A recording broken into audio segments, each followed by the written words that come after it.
All right, we're live-ish in Canada. All right, so we got Doug Ford. He's going to be live any second now. And from a few, because the time difference, from a few hours ago, we have Prime Minister Modi and Prime Minister Modi and Prime Minister Carney, sorry.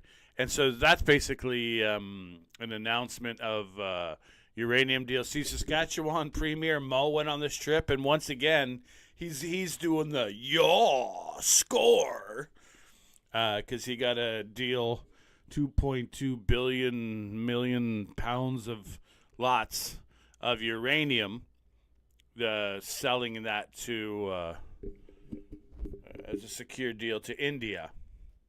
So that's the good thing. You know, going forward, they're going to need a lot more power, like everyone else.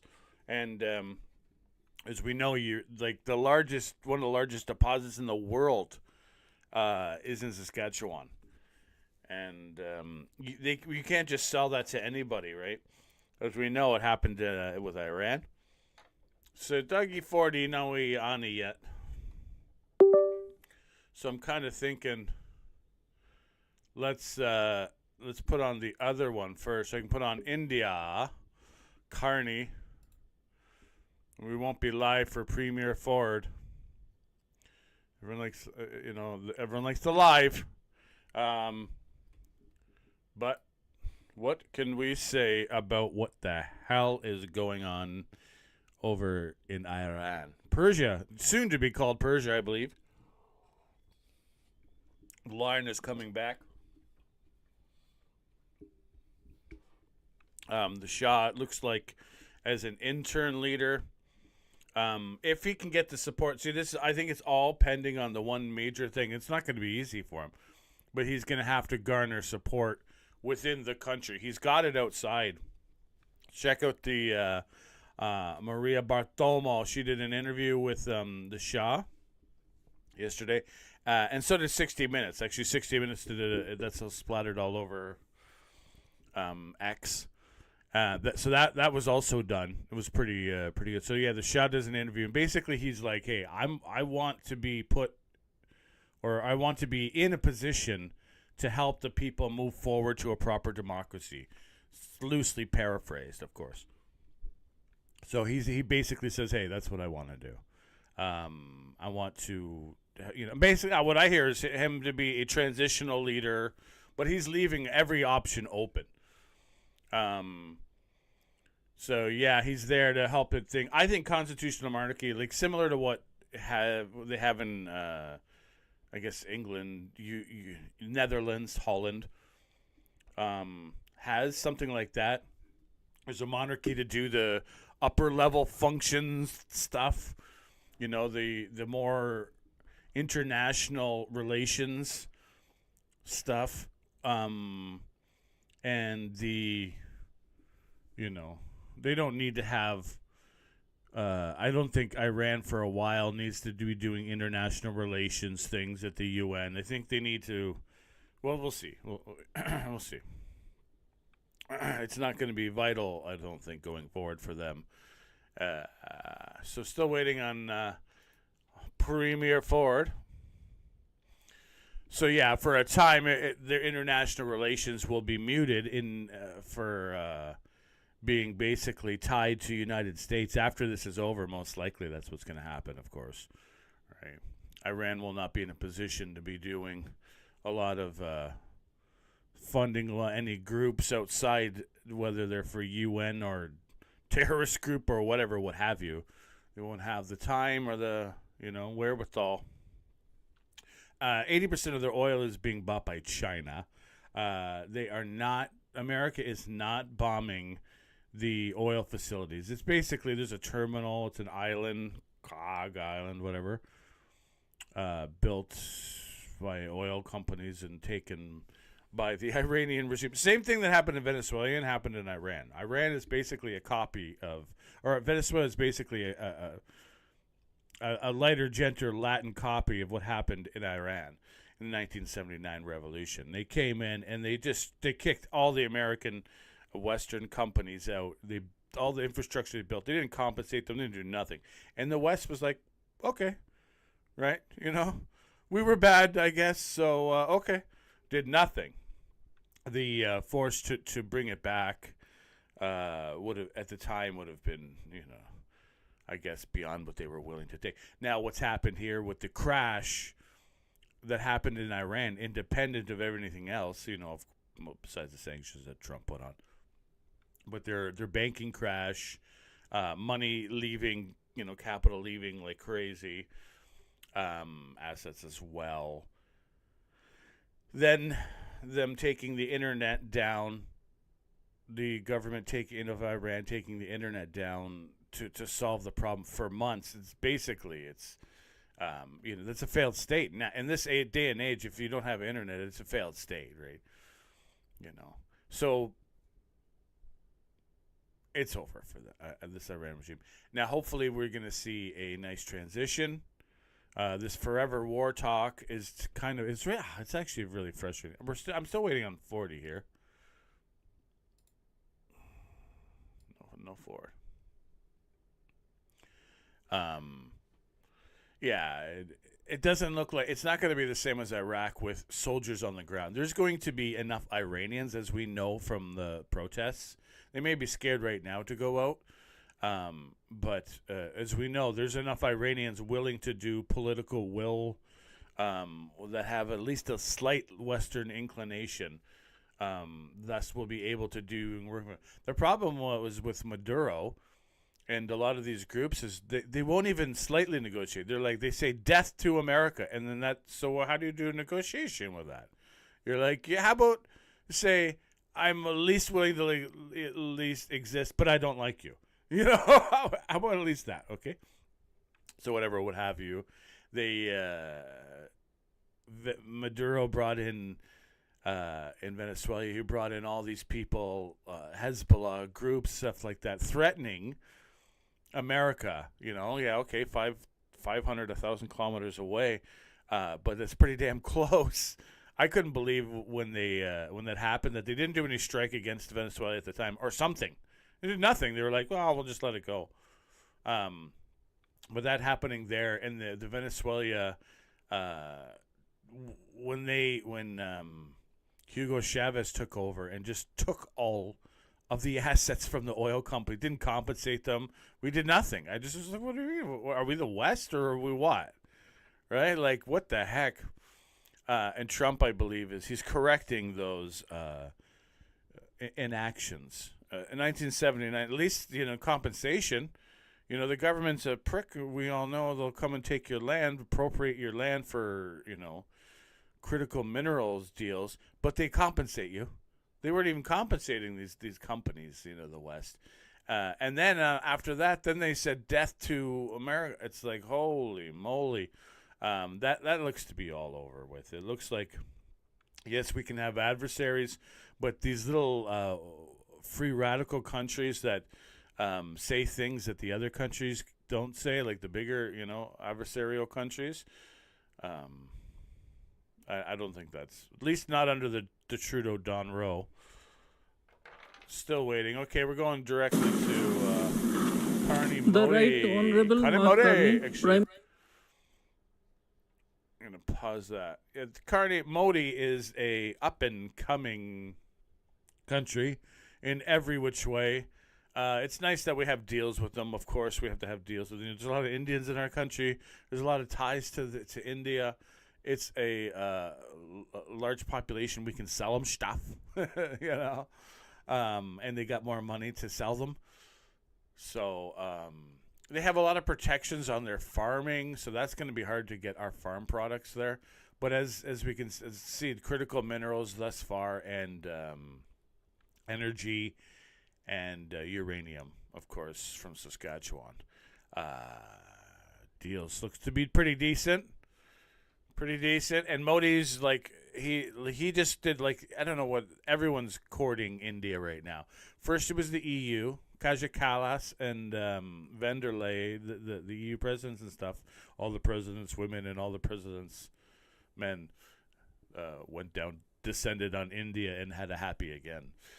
So they did that. Then Modi went to Israel just before this latest initial attack. Comes back, and now he's doing deals with Prime Minister Carney. So basically, it's like we're courting India right now.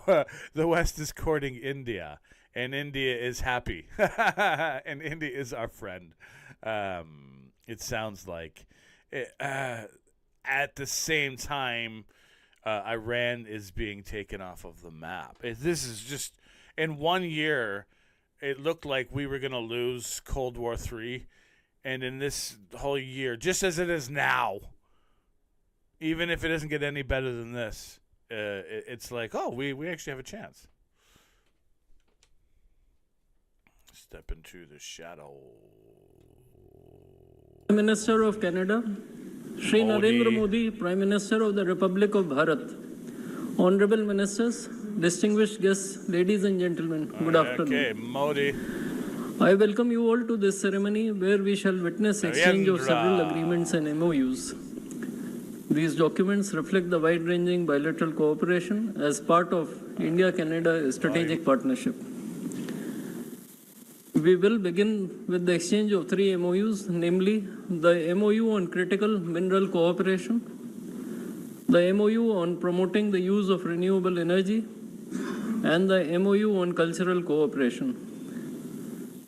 These documents will be exchanged by the Honorable Anita Anand, Minister of Foreign Affairs of Canada, and Dr. S. Jaishankar, External Affairs Minister of India.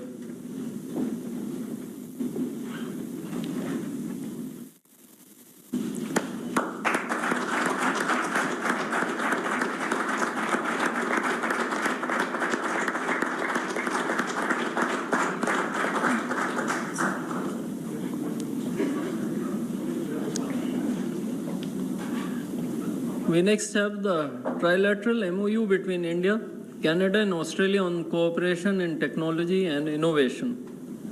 This document will be exchanged by the Honorable Maninder Sidhu, Minister of Export Promotion, International Trade and Economic Development of Canada, and Dr. S. Jaishankar, External Affairs Minister of India.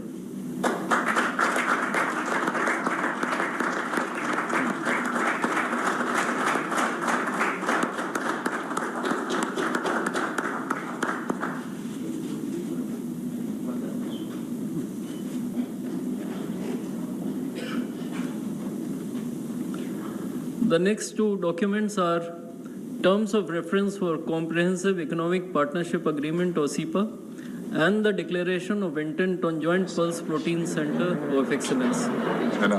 These documents will be exchanged by the Honorable Maninder Sidhu, Minister of Export Promotion, International Trade and Economic Development of Canada, and Shri Piyush Goyal, Minister of Commerce and Industry of India. Okay, they're giving awards. Hello. Oops. And Good afternoon. It's a big. I don't know what I want to call it. My name is Bob Baxter. I'm but one of the counselors from Marten Falls First Nation. 40s up now. And I'm honored to be here, and I've been asked to do the opening prayer for this session. And I'll start by saying that, just looking around, there's all kinds of cultures here, and we all have that, what I call that stairway to heaven, that those spiritual beliefs that we all have, in different cultures.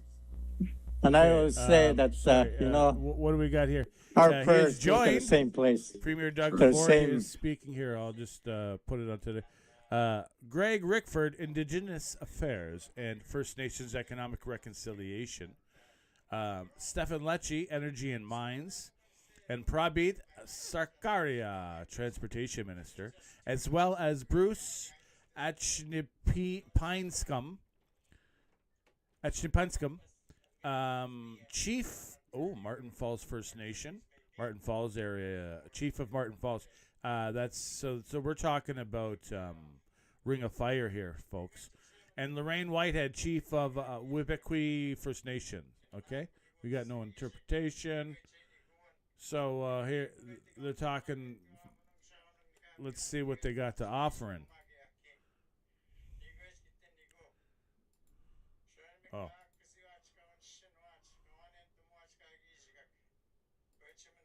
All right, pray.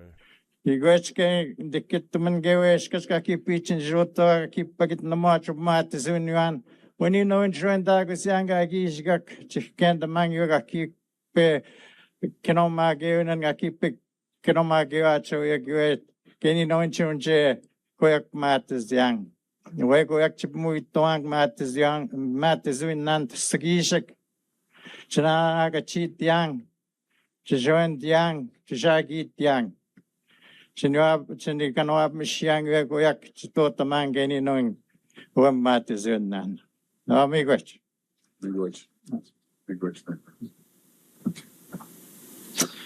Well, good morning, everybody. And how about this Northern Ontario Mining Showcase and the Great Work Mine Connect? Thanks for having us. Marla, raise your hand.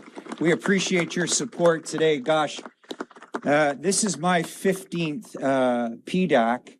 And I remember Mayor Phil Vanette, who I know a lot of you folks would remember, the mayor of Red Lake. Red Lake was situated in the Kenora riding at the time that I was the federal MP for. And he said to me, he said, Greg, it would be great as an upstart MP if you could come to PDAC. And it would be awesome if you could bring some of your colleagues. We don't see a lot of provincial and federal politicians here. PDAC at the time had an extraordinary team as it does today. And in 4 short years, it culminated in a visit by the Prime Minister of Canada, then Stephen Harper, and subsequently other prime ministers and premiers have been here with First Nations leaders, appreciating all the work that you folks do here. It was no surprise to the municipal leaders. They had always attended that special luncheon and knew the importance of this industry, mining and mining service and supply to their communities. And raising that awareness today is going to go to another level. Folks, we've got a blockbuster announcement to make here today. And I'm joined by some very special colleagues. Chief Achneepineskum, I'm sorry, I practiced that. So Chief Bruce and Chief Whitehead. I've got my cabinet colleagues here who will be speaking shortly. And of course, the Premier, whose leadership throughout has brought us to this place today with a clear vision of what the future in the Ring of Fire region could look like. Just very briefly, folks, over the past year and a couple of months, we have put together the building blocks, shared prosperity agreements with First Nations. We've supported and worked with First Nations, 2 of the leaders here today, as they completed their environmental assessments. And we entered into community partnership agreements, which set a new standard for partnerships and leadership to build out the legacy infrastructure to properly support and align with the community priorities of the First Nations, and, of course, developing the Ring of Fire responsibly. So I'm not going to go too much farther with that. You can imagine that after community partnerships, something special comes along, and my colleagues have joined me here to be part of it. So, Chief Bruce, I'm going to ask you if you could come up and say a few words for us.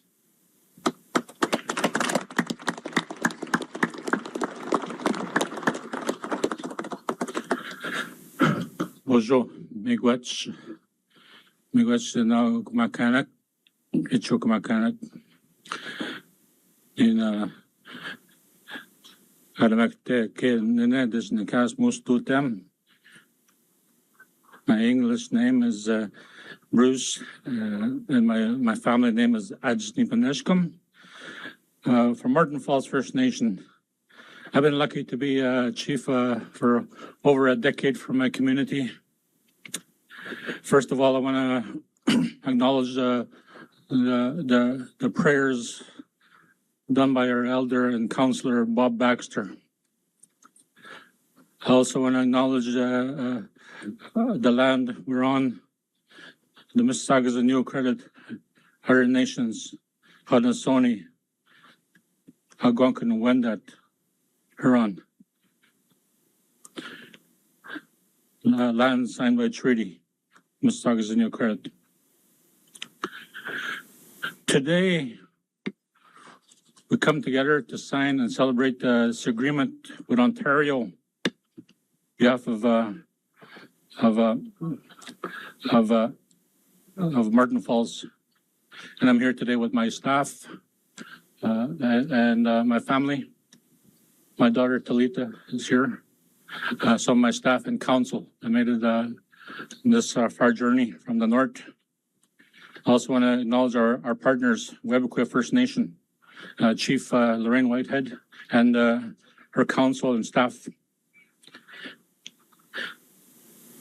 I want to acknowledge our advisors, longtime advisors, Kazim Sadiq, and also Mike Fox for Webequie.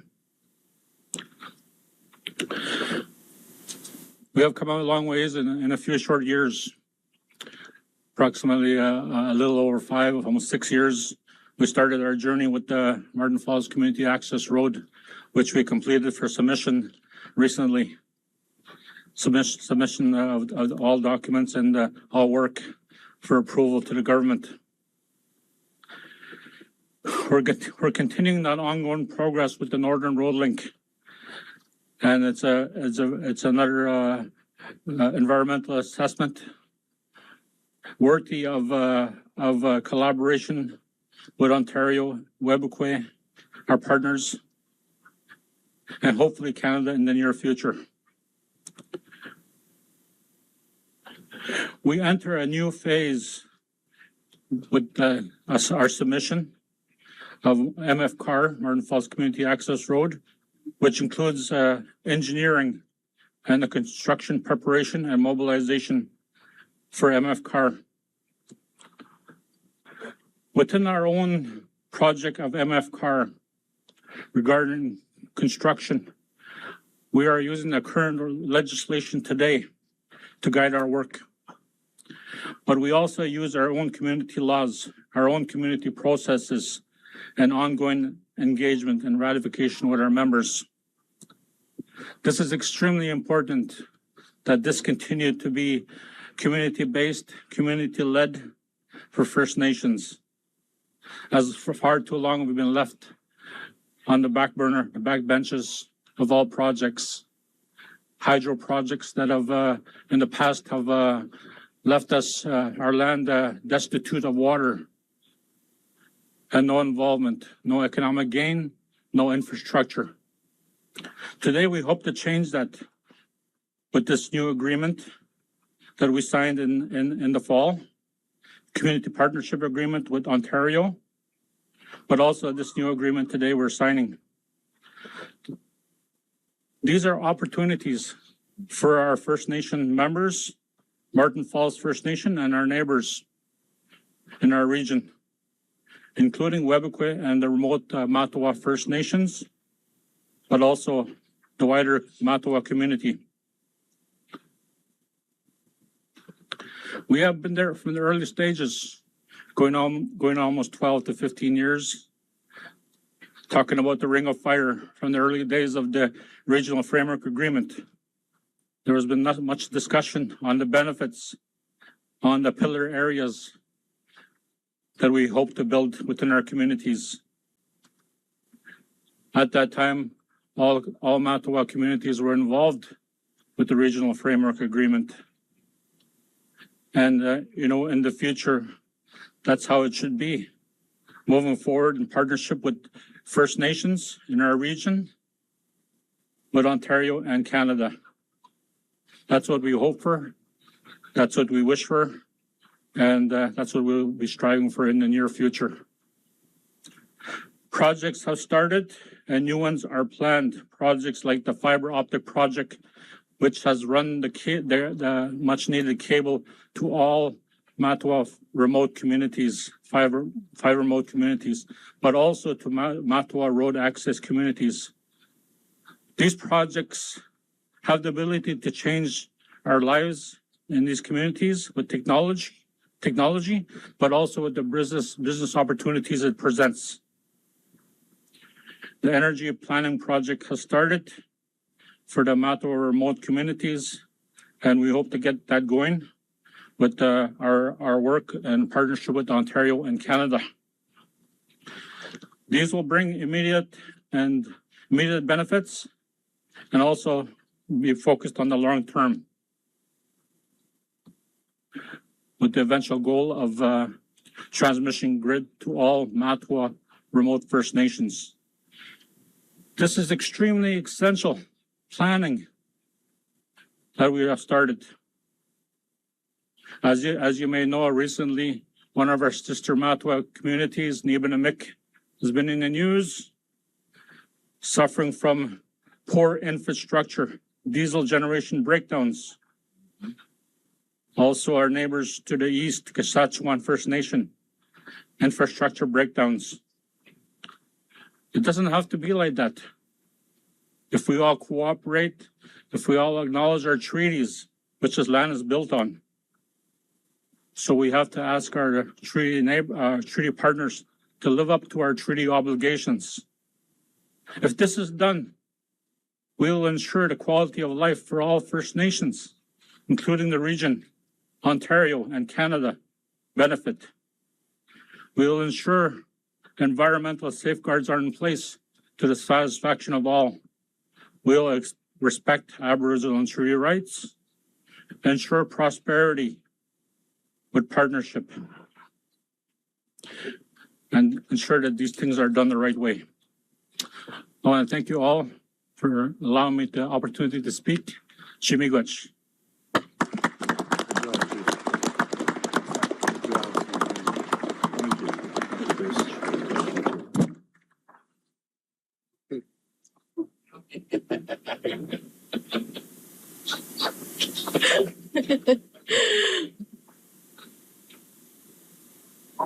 Good morning.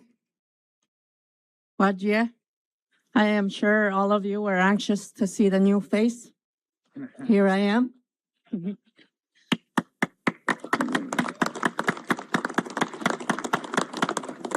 Okay, lots of speakers going on. They're happy. Ganin bagusan na magma nui danish na begaj bagid na shoj ganin jabigod damogo. Migwas ndandan. I want to recognize the Premier of Ontario, Chief Bruce Achneepineskum, Minister Rickford, his colleagues, and all the guests joining us today. I especially want to acknowledge my elders, my youth, my community members who continue to guide me, as well as the direction that Webequie wants to go.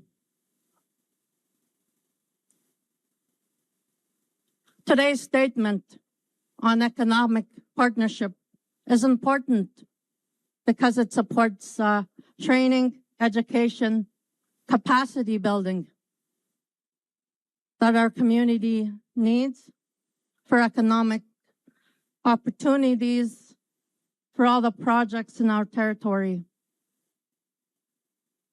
For Webequie, this is about self-determination. It is about ensuring that our community members are fully participating and leading any work happening on our lands. Whether it be business development, construction, environmental monitoring, engineering. Webequie must be at the center of leading and benefiting from economic growth. Our youth matter. What we do today will impact their lives and the future generations. We want to ensure that we have access to training, mentorship, and career pathways. This is one of the most important responsibilities as I have my leadership and I have as leaders. Webequie is strengthening capacity, building readiness, and planning for responsible development in the Ring of Fire. We honor our traditions, rights, and our responsibilities to the land. I want to be clear, this government-to-government announcement today with Ontario is only the beginning of a conversation to explore commercial possibilities. I want to say that we look forward to meeting with the industry to discuss Indigenous-led environmental review. And I want to thank everybody that has contributed to this work already. And I look forward to continuing these discussions. Miwa. Good job. Great job.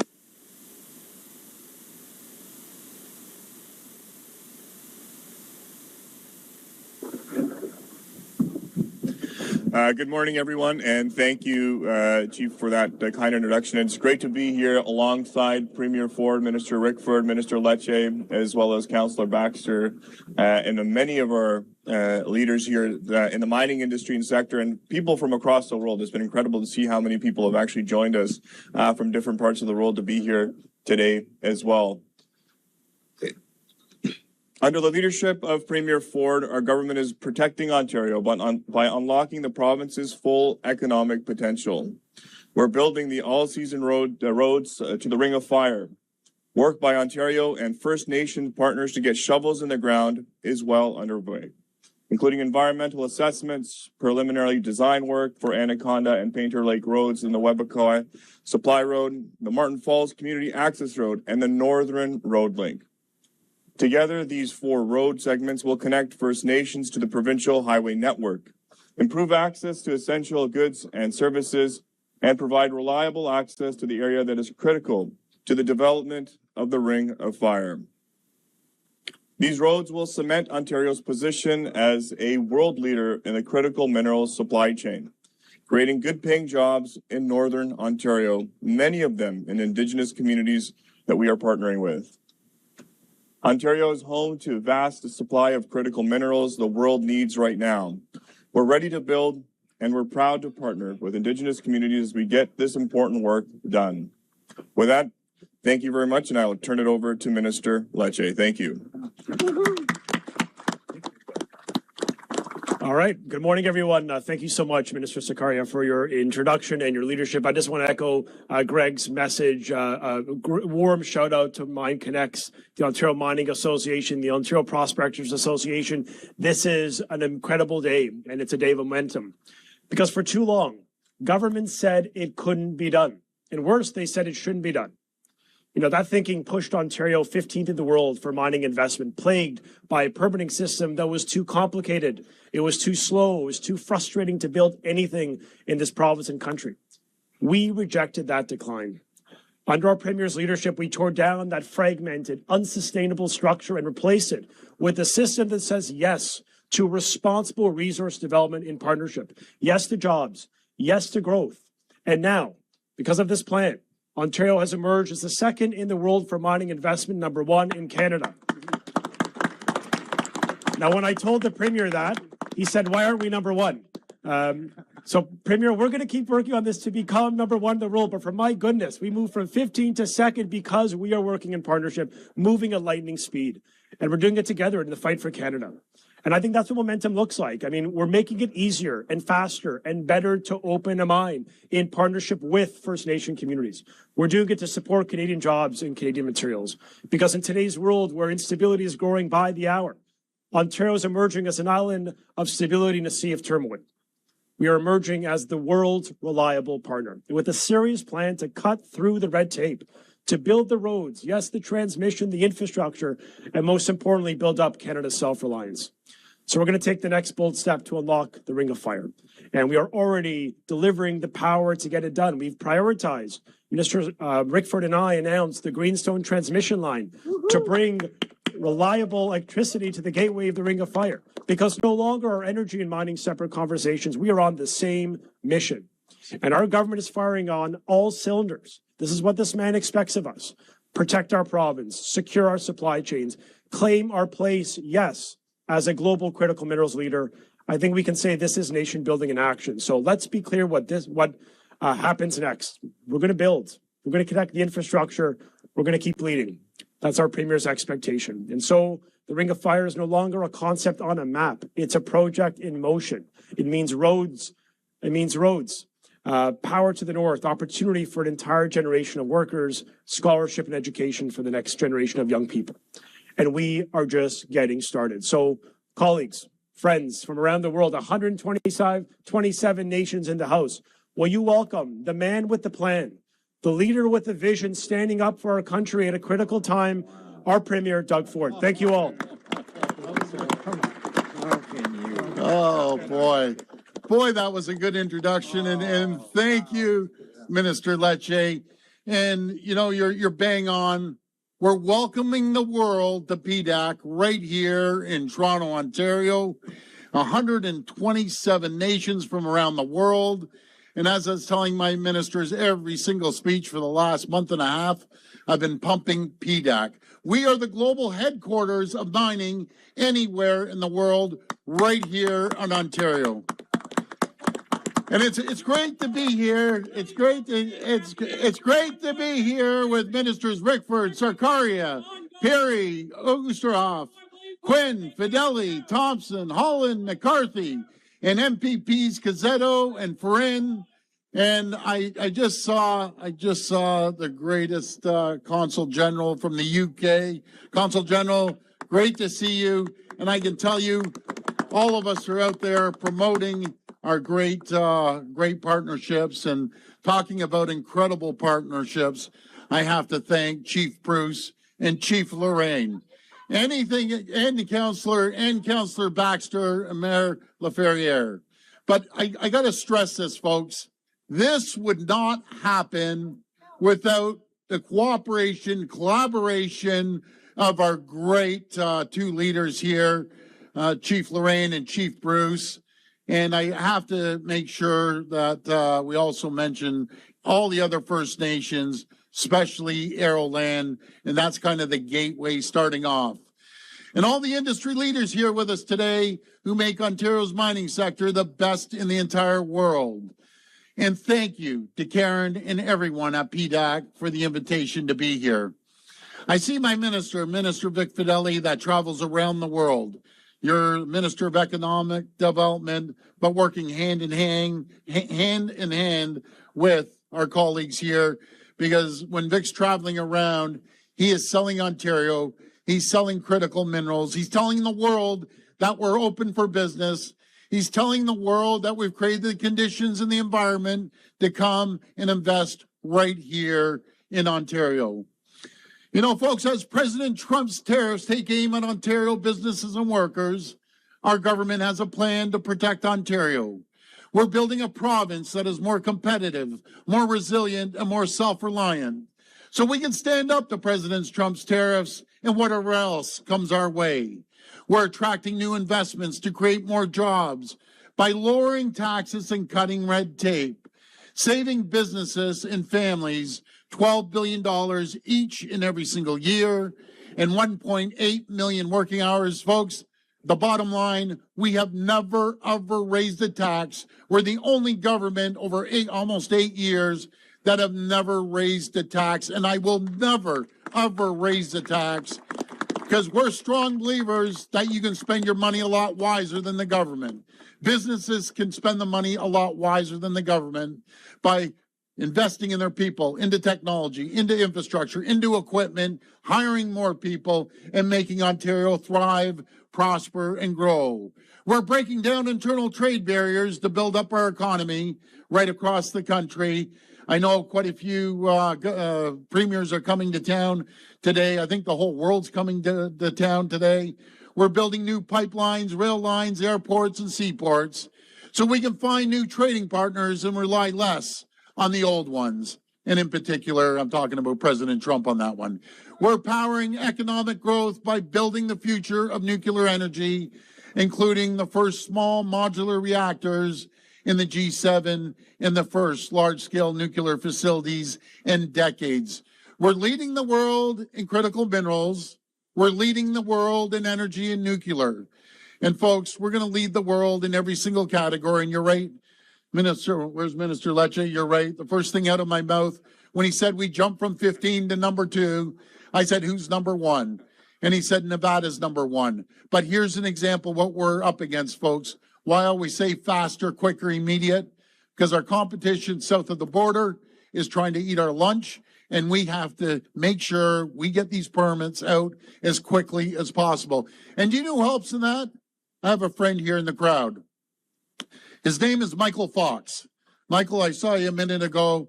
Anyways, Michael is part of Webequie, but I'm sorry, Chief, he's moving to Etobicoke, and he's going to be my neighbor down the street.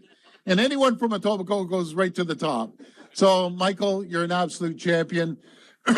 And we're doubling down on more than $223 billion to plan to build the largest plan of its kind in Canadian history, to build roads, highways, and critical infrastructure needed to connect Ontario's mineral-rich north with our manufacturing might in the south.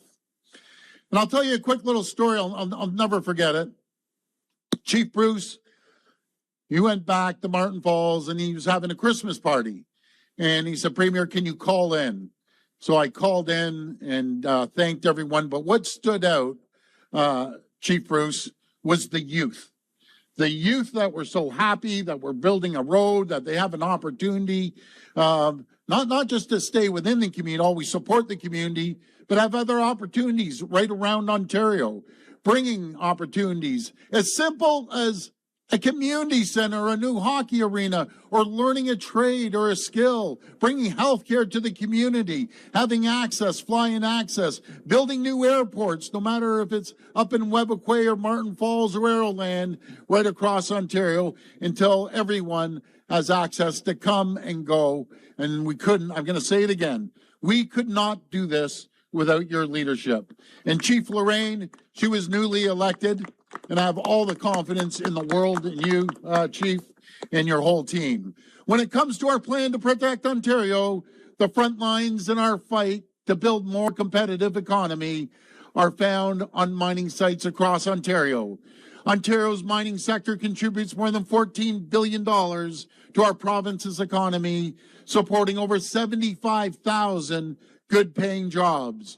From electric vehicles to advanced manufacturing to artificial intelligence and military technology. Mining sector is critical to Ontario and Canada's economic future. Together, we're realizing its full potential. We're investing $500 million, $500 million, to create the Critical Minerals Processing Fund and strengthen Made in Ontario critical mineral supply chains. We've launched the One Project, One Process to cut government approval timelines for new mining projects in half. And we've signed a transformational cooperation agreement with the federal government to eliminate duplicative impact assessments, including from mining projects and the infrastructure needed to support them. By cutting red tape and streamlining approvals, Ontario has created the stability, transparency, the predictability that global investors are looking for right here today. The world is noticing. Last week, the Fraser Institute ranked Ontario as the most attractive jurisdiction in Canada for mining investment.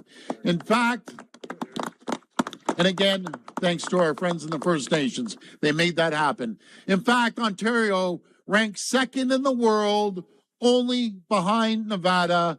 Folks, we will be number 1 in the world the next time they take this survey out there, and we will be leading the world. We'll be blazing a new trail for every person in Ontario. I'm enormously proud of our team for the accomplishments and our partners who helped make this happen.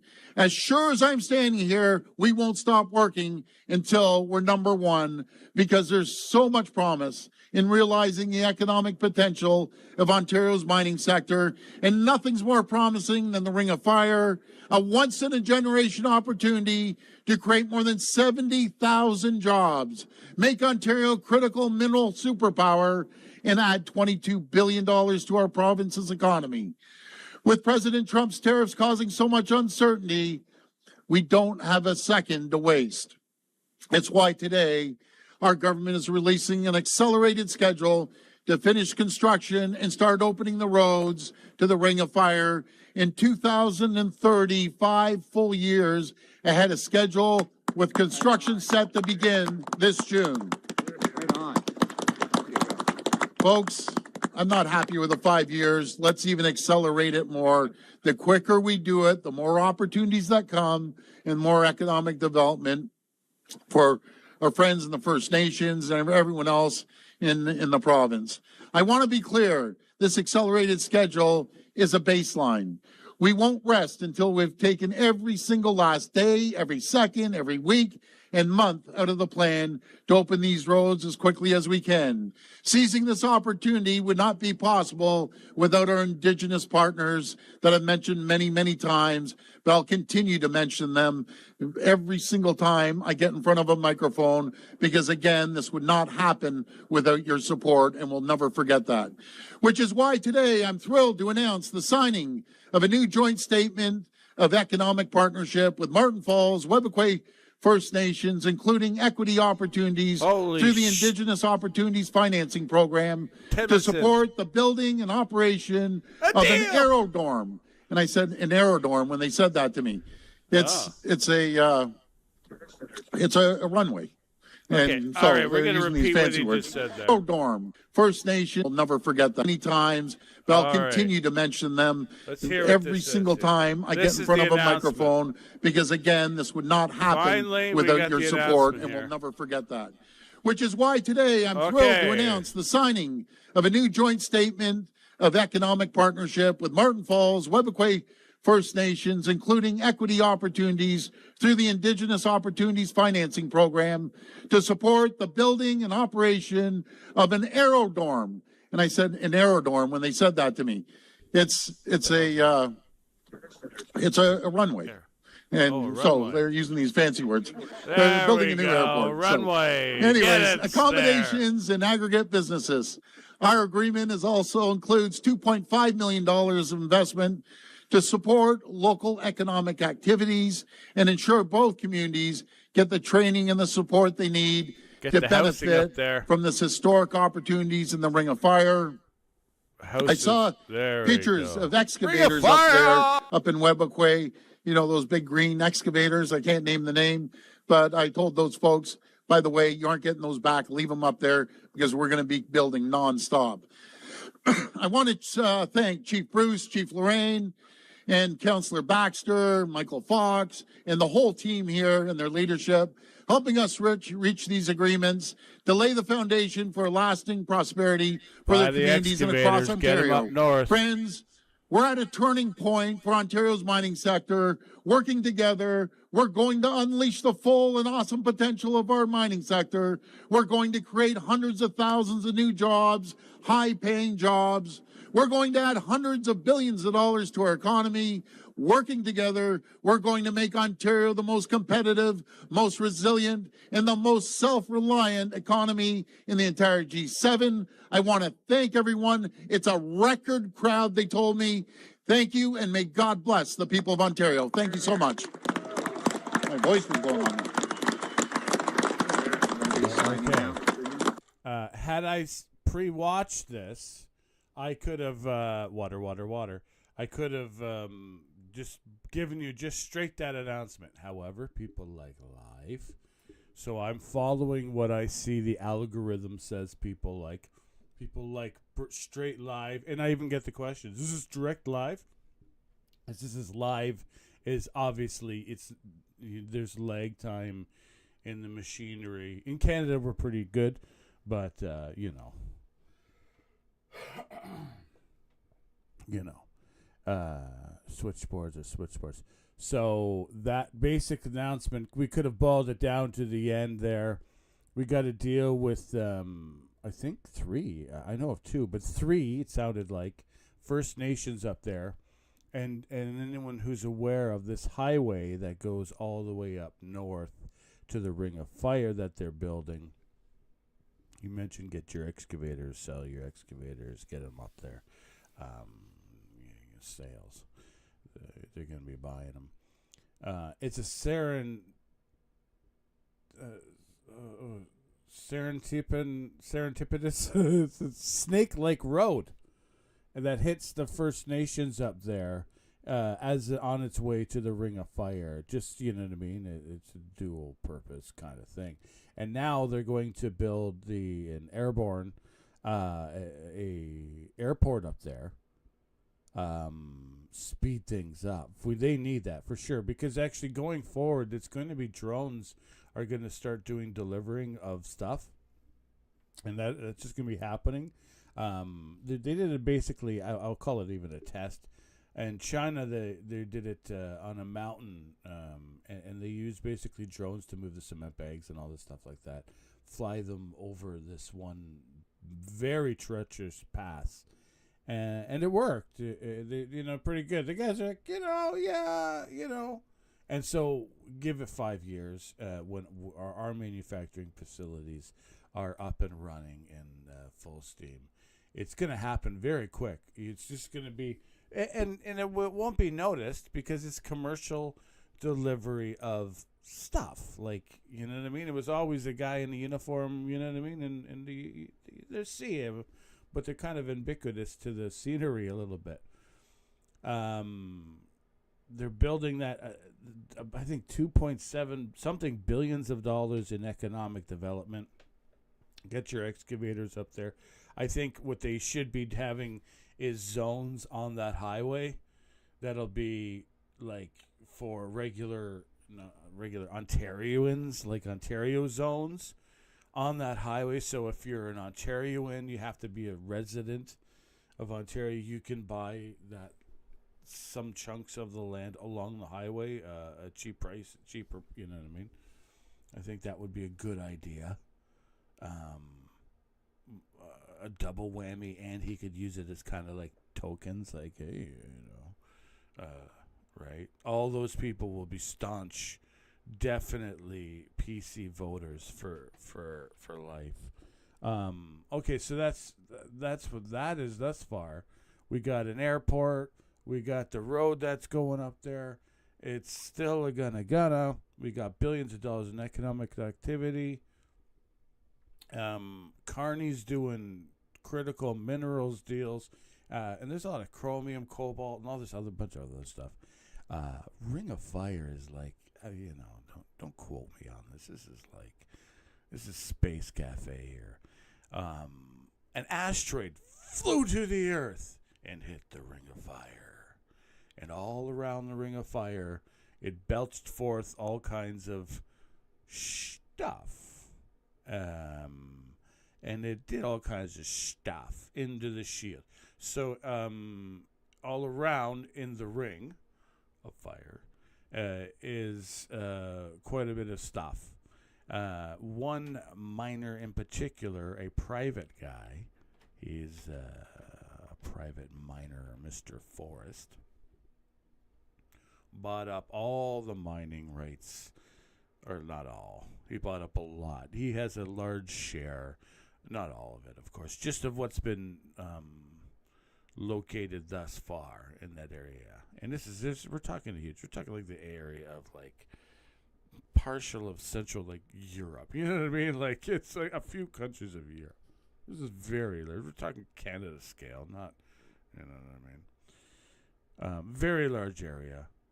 I don't know, at least the size of, say, Germany.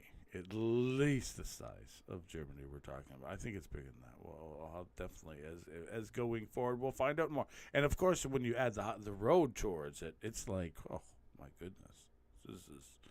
This is just huge, vast amounts of territory. You needed the airport to get people to these mining places in reasonable time, because it's just too much. That highway, to get to the highway, to the road that they're building, you're basically in the middle of nowhere. Beautiful country. So Lake Superior, Sleeping Giant Park, just no better. One of the most beautiful in the world, Lake Superior area there. And then you go up from there, past a couple of Achneepineskum and all this, and then you go way up north, and then you keep on going up north, and then you go up north more, and you hit the Ring of Fire, where this asteroid hit. So this is way up there. So just to get to the point, to get to the road is like Thunder Bay. So maybe you could fly to Thunder Bay, drive the hour, then hit the road. So that's basically is the other alternative. This is probably cutting out 10 hours on a newly built road. I hope though that this highway is like Thunderstruck Road. They built this highway in Ontario. It's basically it's the highway to the cottages for everyone in the world. It's up north in Ontario, Muskokas and all this, so on and so forth. And they did, and it goes all the way to North Bay. And they did a great job. Major earthworks is basically how they did such a good job. It was major earthworks project, and they did a really good job. Overkill was what is needed, some would say, but others would say properly done, and that was the where I would fall. So it going forward, they can add a few more lanes to it. I think I'd say each way, and it still had a good foundation, and that's what basically makes sense. I hope they built like that, at least the foundation, wide road, clearing and all that way,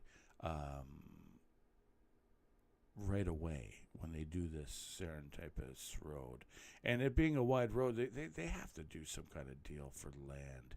They got to get some people in there in front of it. Commercial interest will help build it, right? And like you said, sell your excavators, bulldozers, and everything all up there. Get them up north. They're going to need them.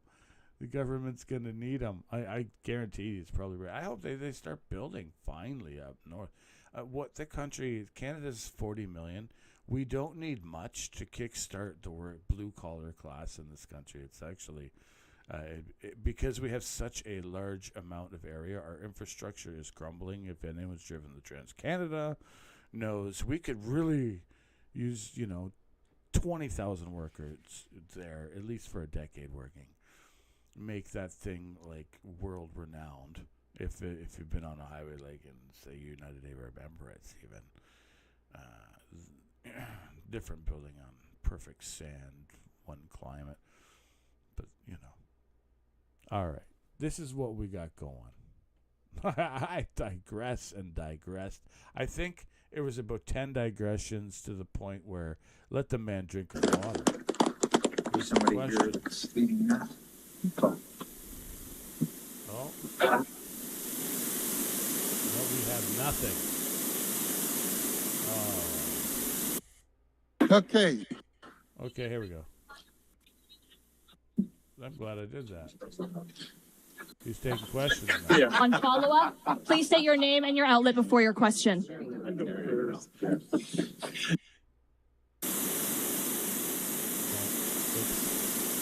He's just putting his pens away. I can't. There we go. Who's taking some questions finally? Okay. There we go. We'll see what's happening here. On follow-up, please state your name and your outlet before your question. Skilled labor to the sites. Premier Ford, good morning. Sean Jefford, CBC News. Good morning, Sean. The Premier, I wanted to ask you about the announcement today and the accelerated timelines. This is a project that's been in the works for decades, a lot of fits and starts. Why are you confident that what you are announcing today and these timelines will be met when they haven't been before? Well, thank you so much. The reason it hasn't been before because there was previous governments that had no interest. They called the North a wasteland. We don't believe the North is a wasteland. We have incredible partners here with First Nations, and we're continuing to build that. It's going to be led by the First Nations, and we're going to be there to support them, and that's the difference. We've built up relationships, and it's all about building relationships. It's about building trust. And no matter if it's Chief Bruce or Michael Fox and Chief Lorraine have asked, when you bring them over to your home and you break bread and you talk to them and you talk to their communities, that's the difference. We work together, but again, being led by First Nations. And that's how you get things done. And we want to accelerate the roads up there because it doesn't just bring mining, it brings opportunities for their young people. And that's what we want. In Premier, last spring, your government passed Bill 5. There was a significant amount of pushback, especially from First Nations communities in the province. You've not yet used all of the powers under Bill 5, specifically declaring special economic zones. Do you intend to do that, or are you backing off of that? We don't need it when you have great partners. They're excited. They want to move forward. What's the reason you need it if you have incredible partners like Chief Lorraine? You're leading the way, Chief Bruce, Chief Sonny at Arrowland. They're and others right across the province. So there's no reason to use it. So let's move forward and get these things done. Morning, Premier. Liam Casey with the Canadian Press. I'm wondering if I could just ask the Chiefs a question before asking you a question. Yep. Chief Lorraine, wondering what your position is on the Ring of Fire and what this deal today means to your community.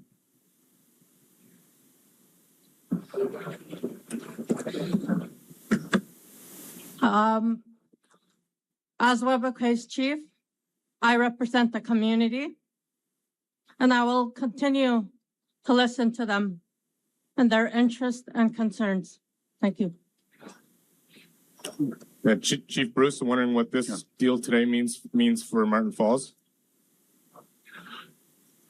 Hello, miigwech, for the question. In short, it means a future for our youth, where they've been in the past subject to very poor policies on education.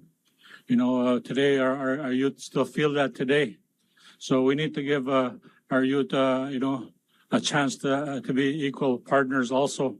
To move forward in this area where there's development, training, opportunities available, and the future jobs. So it means a great deal for our youth and our members also in the face of oncoming development in our area. We've always said we want to take the lead in those opportunities, and we are. And this is just one area that we're taking the lead on. And, it's going to be successful for us if we work in partnership with Ontario and Canada. Miigwech. Thank you. Premier, just following up on Sean's question, do you have any plans to designate any special economic zones in the rest of the province if you're not looking at the Ring of Fire? Well, led by the First Nations. They want economic prosperity. If you heard what just Chief Bruce said, his youth want hope. They're seeing hope now. They're seeing hope when it comes to education. They're seeing hope that they can find a skilled trade or get educated. Doesn't matter if it's your engineer or if you're a lawyer or you're an entrepreneur, and there's going to be opportunities within the community to be true entrepreneurs. There's going to be thousands of people that are going to need items in other areas, no matter if it's even a hotel going up there. So we want to make sure that we work with them. And do you know what they want to? They want the same opportunities as people here, students here in the GTA. Maybe one night they might want to go to the community center. Well, it should be the best community center in Ontario. Maybe they want to go play hockey. It has to be the best hockey arena. But the foundation of everything with our First Nations in Ontario is one thing, is the economy. Without the economy, nothing happens here. No roads, no opportunities. So we're going to get the opportunities through critical minerals, and everyone's going to benefit, but no one's going to benefit more than the youth and the First Nations. And that's what we're doing. And that's what we're doing with the $2.5 million. Give me an opportunity to train and have a good paying job to take care of their families, their future families. So that's what this is all about. Premier, on another subject, we're here in the Metro Toronto Convention Centre, which opened when Bill Davis was Premier. It's 42 years old. Yeah. You were saying last week that it's not fit for purpose anymore. Where will the new convention center be? Will it be here and you'll renovate, or you want to start fresh somewhere else? Yeah, no, Rob, great question. But when I get told by the convention center board that we rank one of the worst in the world for conventions, 24th out of 25, that's unacceptable. When you have a world-class province, world-class city, we're going to build a world-class convention center. And folks, when I was in the private sector, I think I hit every convention center in Canada and in the US as well. And smaller little cities are getting international conventions over us. That's stopping. We aren't going to have a convention center that goes up, that goes down, that goes up, that goes sideways. You cross the road. That's not a convention center. No wonder we're 24 to 25. We're going to build a world-class 2 million square foot state-of-the-art convention center. And we will go from last to first, just like the mining sector. And I can't wait to announce the location. And when I say world-class, it'll be unlike any other location in the entire world. Just like the Science Center in Ontario Place, people were when they saw the design. Wait until you see the design of the world-class convention center that will attract opportunities and jobs to this great province. Okay, so Premier, that's about 4 or 5 times the size of the current facility that we're standing in right now. So therefore, it isn't going to be here because there just isn't the physical space. So it'll be so this will continue to operate while the other one is under construction? That is correct. And where will that other one be? In Toronto? Yes, it will. Just stay tuned, Rob, and we'll have that discussion in a little bit. We just have to get a few things signed. But the reason it has to be 2 million, we're losing so many conventions. Folks, I spent 20 years in Chicago, and they have a few million square feet at McCormick Center. But we're going to build something much better than the McCormick Center, much better than anywhere in the entire world. And I just can't wait. We're a government that builds. Premier Mark McAllister from City News, back to this topic today.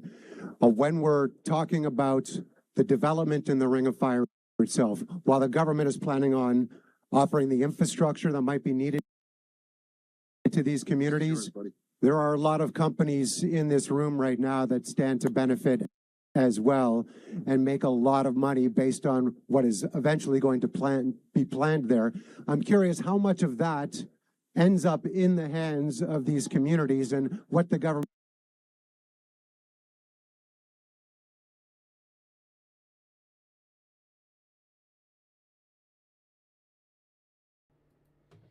will be doing to help triage that. Well, isn't it great that there's going to be companies that actually make money, that are going to reinvest into their people, into the technology?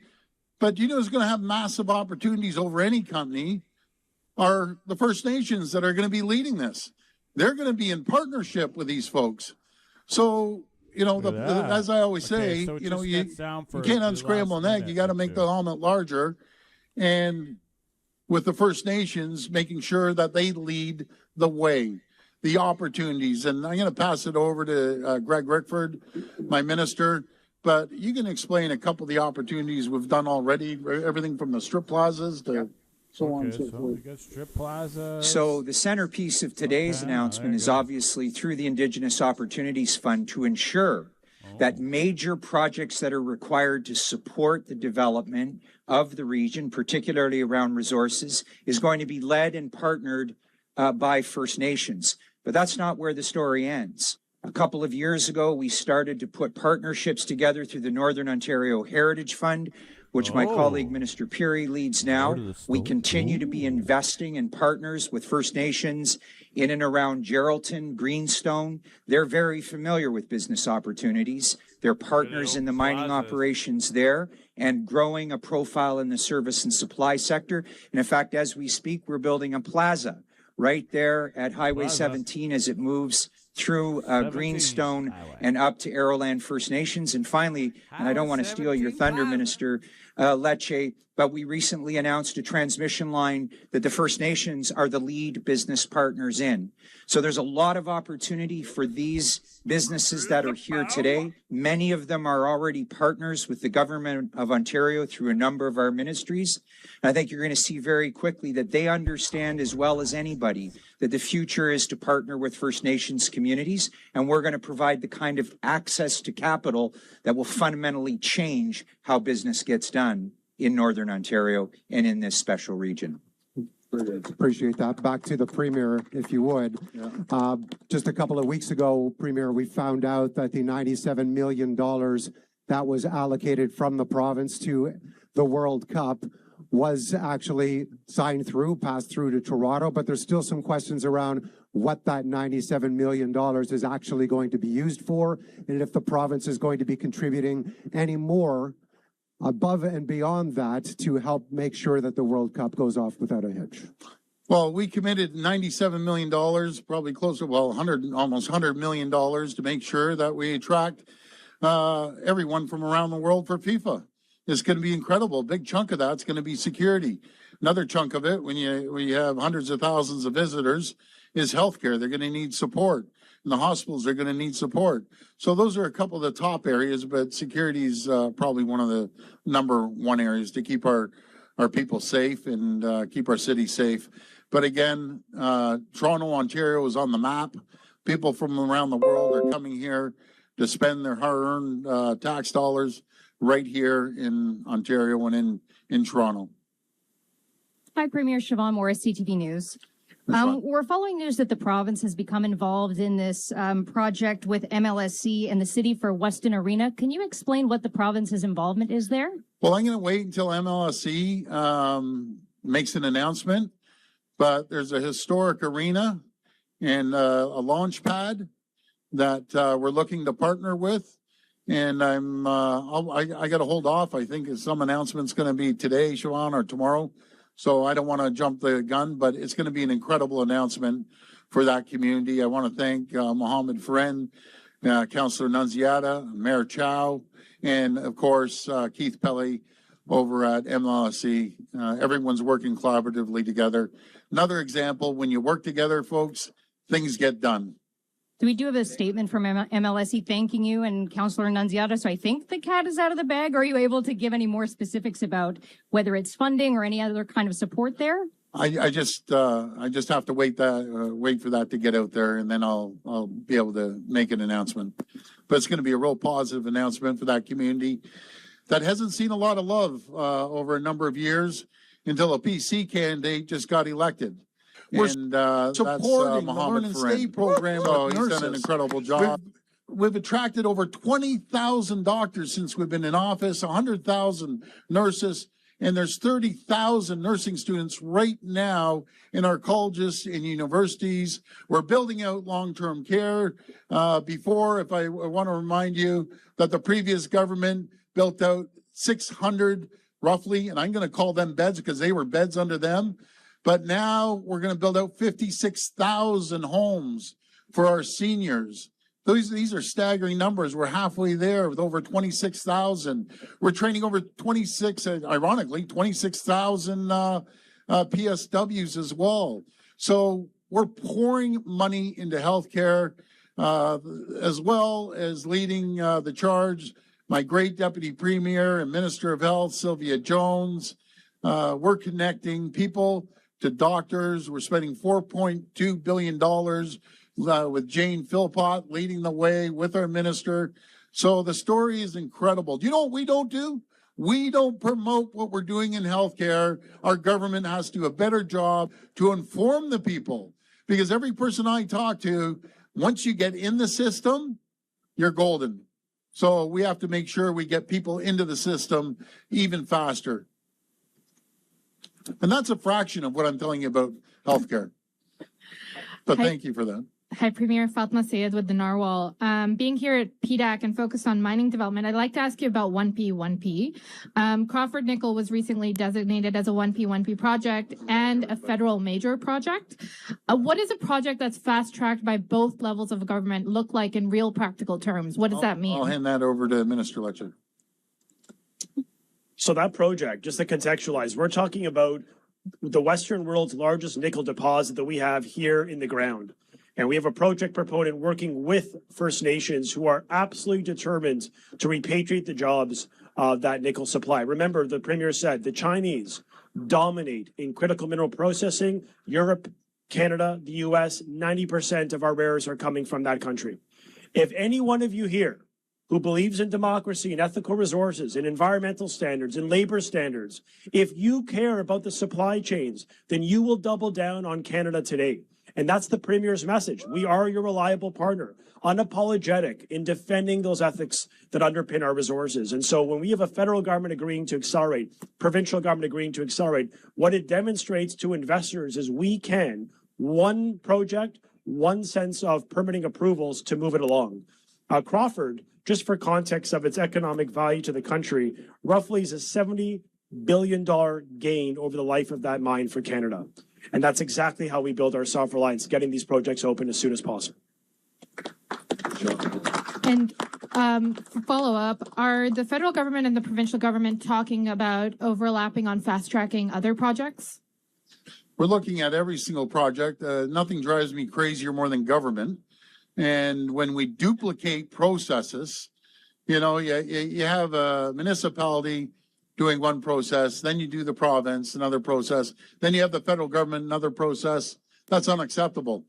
One process, one project, one permit. That's what we need to do on everything that we're doing. Get government out of the way, make sure they're there to support, but not hinder and put barriers in front of the private sector. So we're knocking down every barrier we can to accelerate getting permits out there, no matter what sector it is. Hi, Kate Helmore, Globe and Mail. Has Ottawa committed to helping fund the cost of the road network to the Ring of Fire? Well, we haven't had an official signing yet, but I'm very, very confident that they're going to be there with us. Around when are you expecting to officially Well, sign? hopefully sooner than later. I heard that the Prime Minister just signed a great agreement, or is going to sign a great agreement with India. He's out there selling Canada. Vic Fideli and all of us are out selling Ontario. We're working collaboratively with them, but we're all working our backs off, to be very frank. Are we We're talking weeks or months? What? Well, we're going to get it as quickly as possible, hopefully over the next month or so. But the commitment's there. Hi, Premier. Steve Cornwell here from the Trillium. Perhaps a question for the Marten Falls and Webequie chiefs. I understand there's been a lot of discussion today about some of the economic positives of developing the Ring of Fire, but I know some First Nations around the area have communicated some concerns about some of the potential social issues or challenges that may arise if there is kind of a mining boom in more remote communities. Can you kind of tell me if you share some of those concerns, if you've had any discussions with the province or the feds about ways to kind of mitigate any kind of social issues that could arise from kind of a boom of workers coming to the area?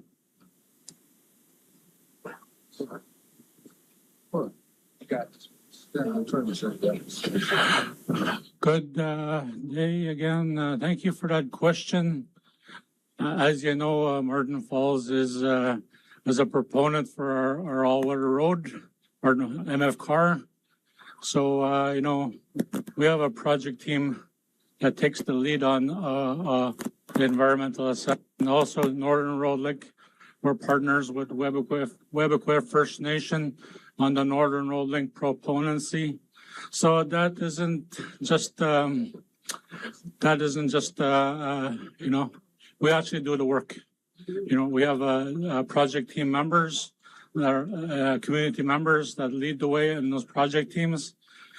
So we've been doing that work for 6+ years now. Also continuing on with the Northern Road Link on that development. And it's the way that we want to continue doing business with Ontario and hopefully Canada soon. That, we need to have that partnership at the table for First Nations. And that's our position. Far too long, as I stated, First Nations were on the back benches of development. We don't support that. I think going back as far as the Kathleen Wynne days. So she was premier. She set up the regional framework agreement with 9 First Nation Matawa communities. We were all involved. We sat there for 5 years, 6 years, maybe longer, talking on ways to move our pillars, those areas that are crucial to our community, infrastructure, environment, the economy, and so forth. Those key pillar areas that we need to move forward and improve the quality of life for our communities. We were all there. So only Marten Falls and Webequie chose to move forward, and also at Airland, move forward and take up these opportunities. We can't wait. Our young can't wait. Our youth can wait. Our members can't wait. We can't continue to live in poverty and OW. 80% of our people are in OW back home. So that's unacceptable. We need to move forward, take the lead in developing our lands, and that's what we're doing. Miigwech. Perhaps I could put the question to Minister Rickford as well. Could you say a bit about if Ontario is kind of helping to support if there is a mining boom in these areas? There's going to be a lot more people, a lot more kind of money kind of flowing in. And how do you make sure that the communities are safe kind of throughout that as well? Shared governance. It's always been at the core. We made some renovations to the Far North Act to ensure that there was joint decision making. And look, this is as much about legacy infrastructure. Our winter road seasons are shrinking. And without exception, communities in the far north, in Nan Territory, are all coming to us asking for the kinds of roads that under the leadership of these chiefs and others, understand. The transmission line only recently addressed the fact that a number of communities in Geraldton, which is in Northern Ontario, but the southern part of Northern Ontario, have reliable electricity. They are no longer on diesel or a fragile line. These communities are still on diesel. They deserve it. They want it. Transportation of goods and services, better infrastructure. All of the communities that we have worked with, including ones that you may be referring to, do not dispute the need for all-season roads. And we think that that's where and why the federal government, who plays a significant role in that, is going to be at the table with us in the very not too distant future. Just a quick one for the Premier. There is a special zoning order to help facilitate the government's Ontario Place plans. There's an amendment there that could put a community center, not a convention center, kind of nearby Ontario Place. Could you explain what that MZO is all about? Well, honestly, I'd have to look into it. You're saying we're displacing a community center? I'm not too sure what you're talking about, but either way, we're moving forward on Ontario Place and getting things done. You listen to the chief about living in poverty, and 80% of the people are Ontario Works. We're going to bring that community out of poverty. We're going to make sure it turns the other way around, that 80% of the people have gainful employment, that have a skill, a trade, whatever it might be. They're going to get high-speed internet. They're going to get clean electricity. Chiefs, people here in Toronto don't understand how it is to live on diesel, rely on diesel. We're going to give them clean energy, that they can not have to rely on diesel. They don't have to be landlocked anymore. Their youth don't have to be landlocked anymore as well. So we're opening, blazing new trails for opportunities for the First Nations communities. This will be the last reporter. Hello, Premier. Jean-Louis Doudard with Radio-Canada. On the Ontario Science Centre, I saw the new design last week you unveiled. What's your vision for the old Ontario Science Centre, and does it include a new convention centre? Well, that's good. No, not at all. That's a very difficult site. It's actually owned by Toronto. So the land is owned by Toronto. They can do what they want. But if I were them, it's right on a main transit line. Start building attainable homes. That's what I would do. But isn't that design unbelievable? It's just spectacular, and the convention center is going to be exactly the same. And we have a few other announcements moving forward. And this one might be more for the Minister of Energy and Mines, but on the Crawford deposit, you know, this deposit has been around for many decades and no major company has started drilling for decades. So what makes you so confident that development will go ahead on this one? Because up until our government came in, we were the second slowest permitting jurisdiction in the entire industrialized world. We, just put that into context. Investors are around us. If the flow of capital will ultimately go to the path of least resistance, if we are so inconsistent and lack predictability on the permitting timelines, why would any government or rather business invest in this province? Look at the metrics. We went from the second slowest in the OECD to one of the very fastest in the G7 because we have transformed permitting in Ontario, relentless in the pursuit to cut it by at least 50%, a 24-month turnaround time as our benchmark average. The European Union, post-President Trump, is at 27 months. We are faster, more nimble, and we have put the resources in place to get to yes. Also, many of the former considerations is that we didn't have the power in the north. We didn't have the transmission. We didn't have the generation. There are chiefs with us right here who are leading net new hydro for the first time in Ontario in a decade because Ontario's integrated energy plan secures net new power for the north. They have an 81% demand forecast. That's higher than Southern Ontario. So we're building transmission. I think about the Greenstone line, the Sudbury to Barrie line, the Sudbury to Sault Ste. Marie line. I mean, we're talking about 1,800 net new kilometers of transmission, the largest in a generation, because unlike the former Liberal government that intentionally had a policy to keep our resources in the ground, be under no illusion, we weren't second last by accident. We were second last by design, because it's either you stand by ethical resources or you don't. And there are 70,000 workers that could deploy in this province and we can unlock the Ring of Fire. There are 100,000 in the energy space just by nuclear alone. 45,000 direct, indirect within the mining space, and many more to come. So my point is, this is Ontario's moment to be ambitious and to get things done. And if there's one thing that the Premier is intimating to you all, to the investors, the 127 nations with us, it's be under no illusions. We are going to be relentless in challenging the status quo to build the confidence that nickel, a critical mineral that is needed by the Americans, needed by the Europeans for defense applications, that they ultimately need to move with speed. And the Western world's largest deposit is under our feet. So either we can let the Chinese-owned dominated mines of Indonesia or Africa to prevail, where there are precisely no human rights standards, or we, the gold standard on earth, can step it up. And that's what this is about. And Premier, if you'd permit me, I know Mr. Prairie has been very outspoken on this issue. And sir, I'd like to turn it over to you. Yeah, first, thank you very much. Yeah, first and foremost, this is the world's largest resource for nickel, 4 billion tons of nickel.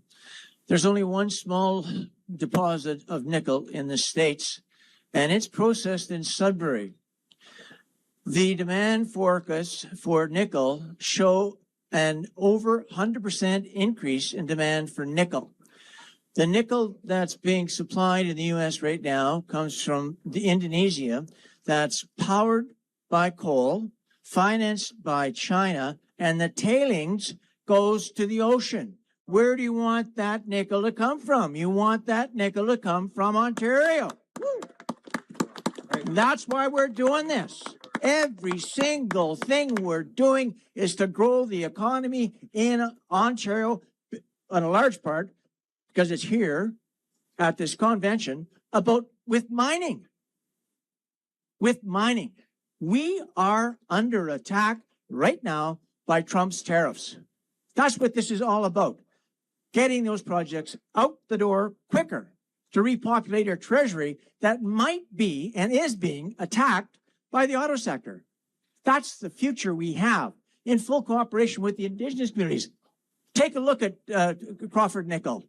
The partnerships are with the Indigenous people. They're building the transmission lines. We know what we're doing. We know how to do it. And that's why mining in Ontario, in Northern Ontario, is the best in the world. Boy, he is the smartest when it comes. I'm not just saying this, the smartest person in mining. He's been around since before Moses when it comes to mining, but the smartest none. And I told him the other night, I think last night when I called him, I said, George, I learned so much off you. He's been in every single level, every single mining board. The guy's incredibly, incredibly smart. So thank you, George, for hitting a home run. That ball's still going across Lake Ontario. Folks, thank you for coming to Ontario. I want to thank our First Nations partners, and I want to thank all the investors here. Come and invest in Ontario. Ontario's open for business. God bless each and every one of you. Thank you.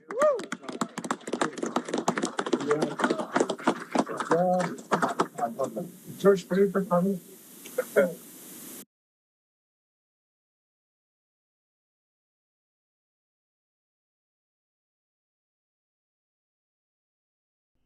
All right, I was going to put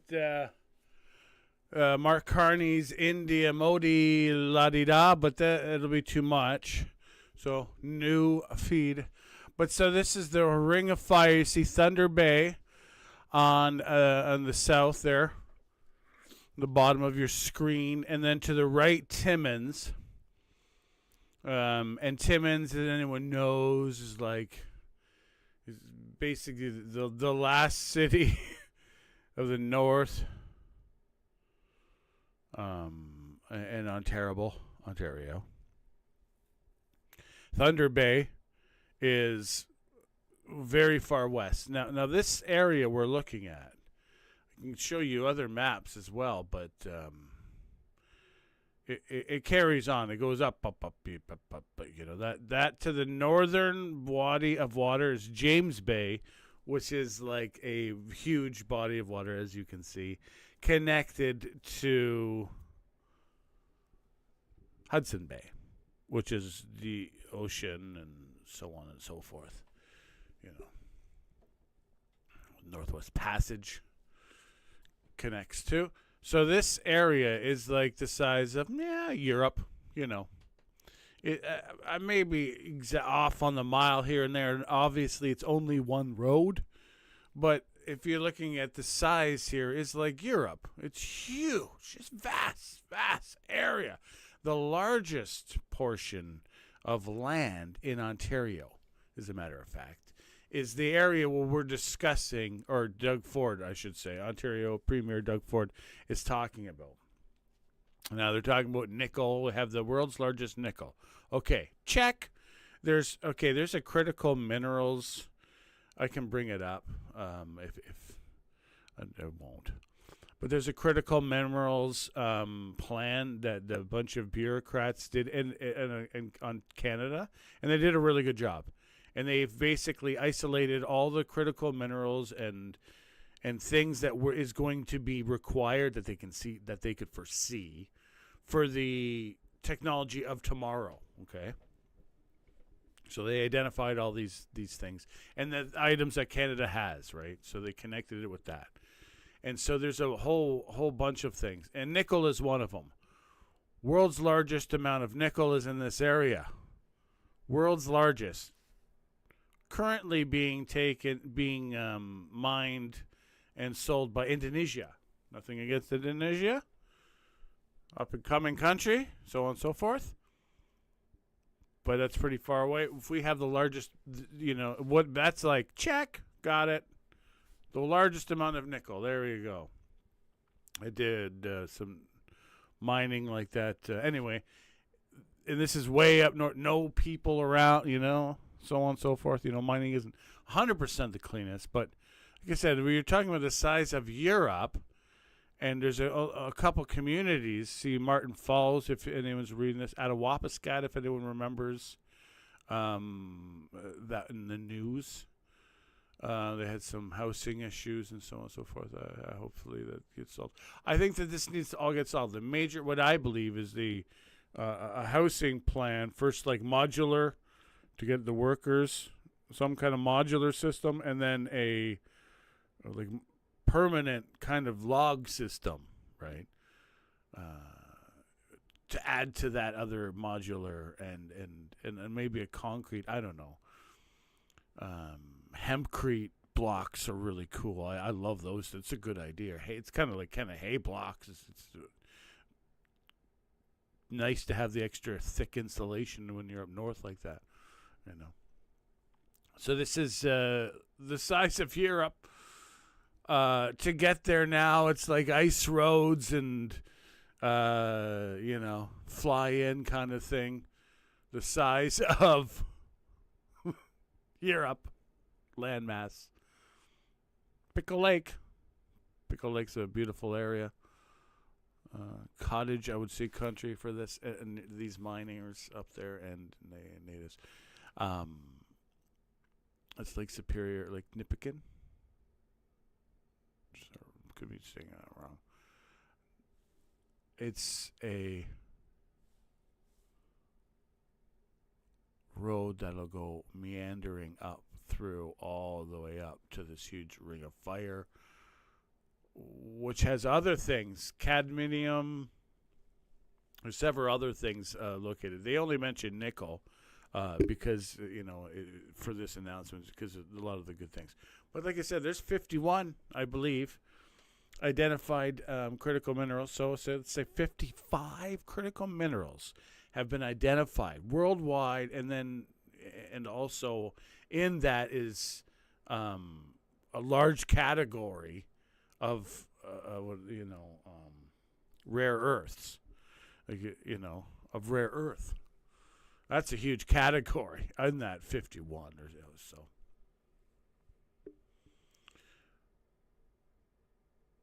But an asteroid hit somewhere, you see that yellow marking right under fire. Under fire. That's the one side of it, obviously, and then the other side, you can see other patchwork of yellow. It's not completely identified. This is in the middle of nowhere. Vast distance of Europe you have to travel across. It's like traveling across Europe to go visit Dracula asteroid. And there is not much going on in these areas. These areas, getting the road is going to be the biggest thing. A road, imagine that. Your town is excited about getting a road. This is that, these people are. This is awesome. This is a great thing. It's been taking forever. Like the chief said. We sat down with Kathleen Wynne, and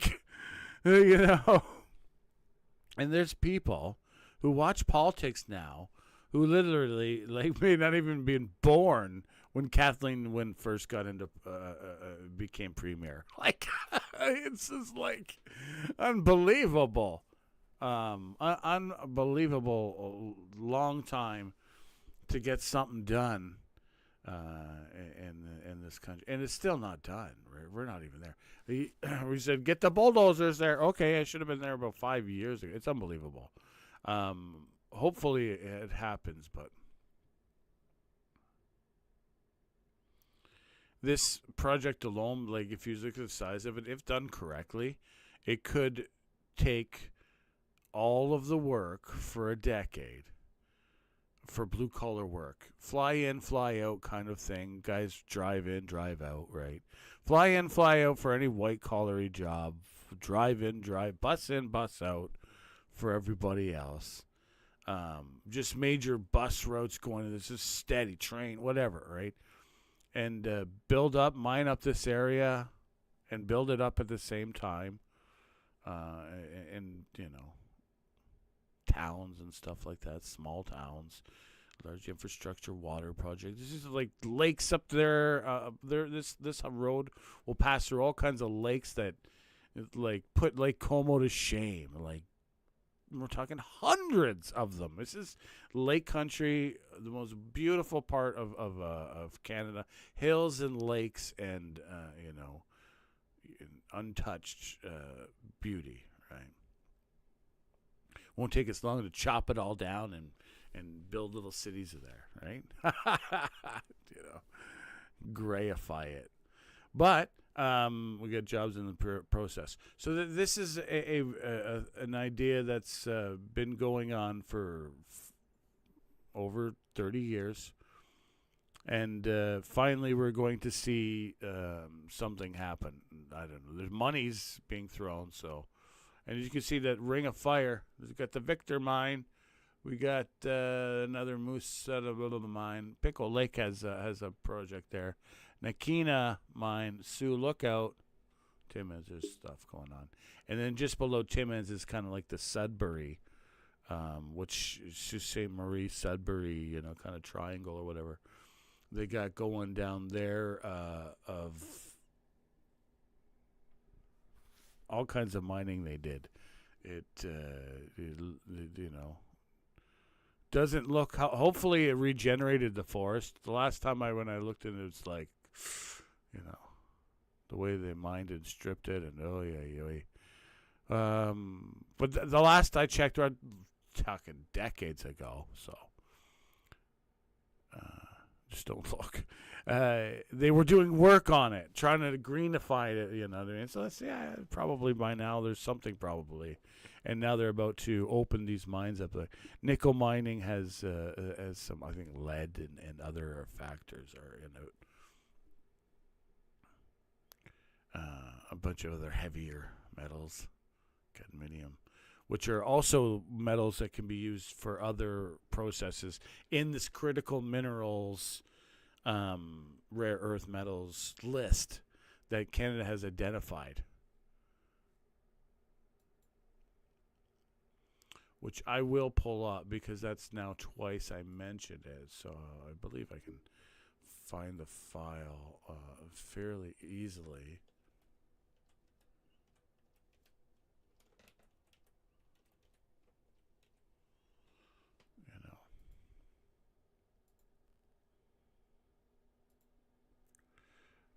Critical minerals is basically a file that been. There we go. Not a big deal to pull up.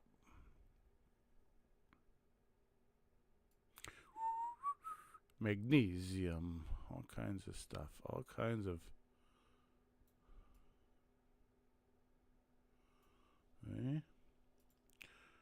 Okay. As you can see there, magnesium. I'm going to pull it up again. Is this tiny for me? All right. Manganese, magnesium, lithium, indium, helium, gallium, germanium, graphite, fluorspar, copper, cobalt, chromium, cesium, bismuth, antimony, aluminum. The bauxite is like coming from Brazil. We must have it somewhere in this country, but it's basically we're getting it from there.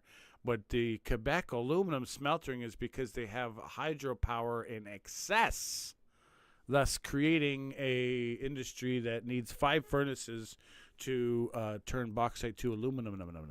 The most abundant resource. It's the most abundant metal in the crust. So I don't know what the deal is with that.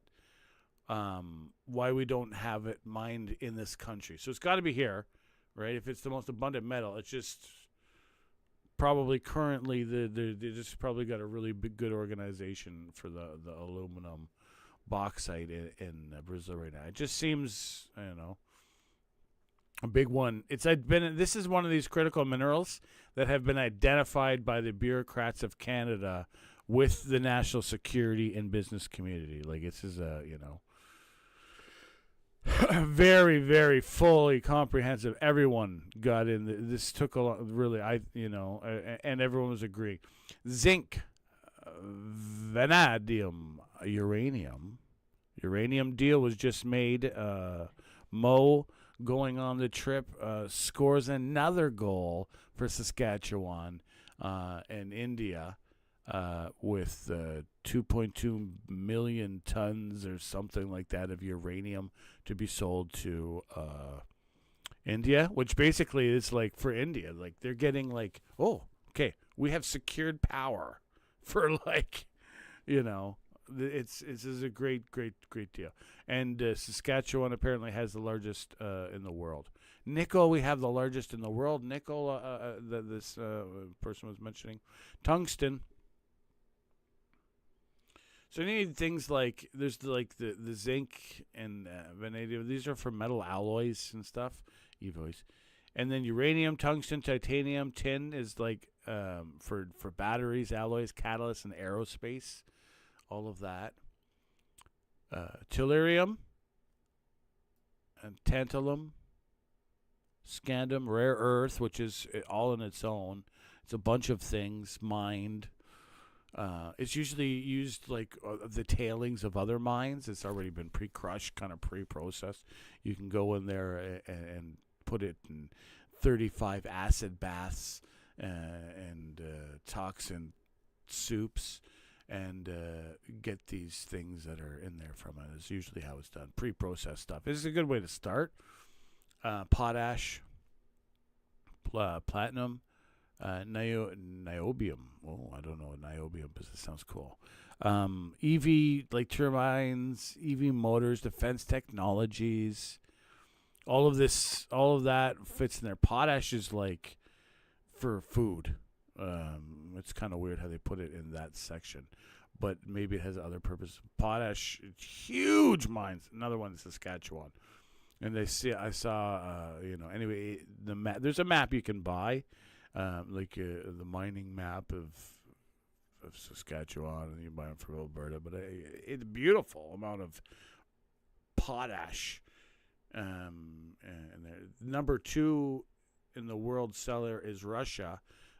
So now that we're not buying Russian potash, it's at least the West. Nickel, there we go. Finally, all the way around. Nickel, molybdenum,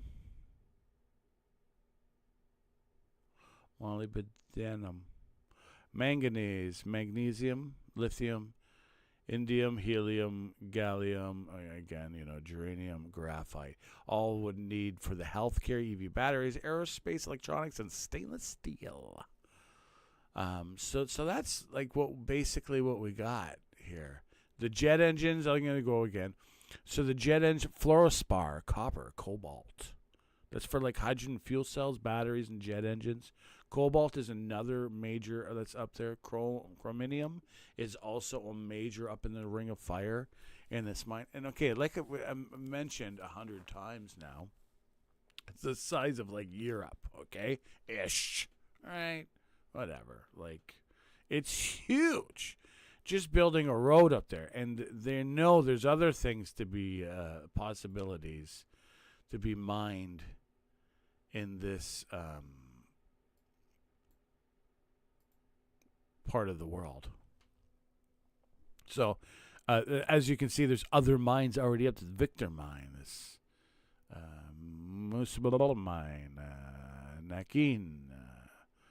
So there's already mines, major mines, up there for other items. So there's probably going to find other things as up there.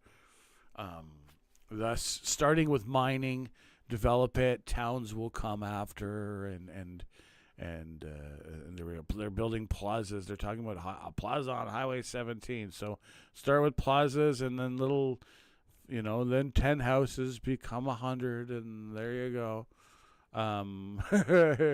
This is small time development going on here, but this is how we're going to pioneer. Open up the size of Europe is that little yellow, stuff up there called the Ring of Fire. Thanks for watching. Have a good day.